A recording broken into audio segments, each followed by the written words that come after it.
ba chấm riệp số bong ôn baខ្ញុំធ្វើវីដេអូមួយ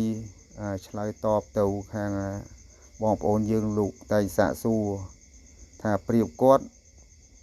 ហេតុដូចម្ដេចបានជាក្រចេះស៊ីចំណីបាទបងប្អូនយើងប្រៀបមានការបញ្ចុកកូនរយៈពេលរហូត20ថ្ងៃឡើងទៅ30ថ្ងៃបាទអញ្ចឹងបើសិនណាជាមេនៅតែបញ្ចុកកូនមិនងាយចេះស៊ីចំណីទេបាទជាក់ស្ដែងប្រៀបនេះអាយុវា20ថ្ងៃជាងហើយបាទ26ថ្ងៃ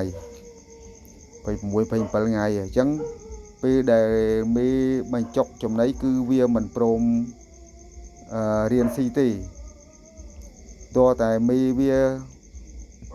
ផ្ដល់ចំណីឲ្យมันគ្រប់គ្រាន់ទៅកូនប្រៀបហ្នឹងមកឆ្លោះជាមួយមេបាទរួចក៏វាទទួលទាននៅចំណីជាមួយមេបាទយើងធ្វើដូចឆ្នេះវាឆាប់ចេះស៊ីចំណីបើយើងបំបែកវាពីខ្ចីពេកយកទៅបញ្ចុកខ្លួនឯងដោយដៃក្រៅពីមេបាគឺកូនអត់ងាយចេះស៊ីចំណីទេ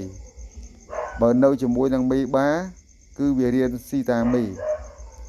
បាទប្រៀបនេះយើងអាចបំបែកបានចឹងអាយុ27ថ្ងៃបាទយើងអាចបំបែកចេញពីមេបានហើយវារៀនចេះស៊ីចំណីខ្លួនឯងយើងមិនបាច់ចាំនៅបញ្ចុកវាបន្ថែមទេគឺយើងទុកវាឲ្យឃ្លានបាទឲ្យវាចេះស៊ីចំណីយើងដាក់ទឹកជាមួយផងបាទសូមអរគុណ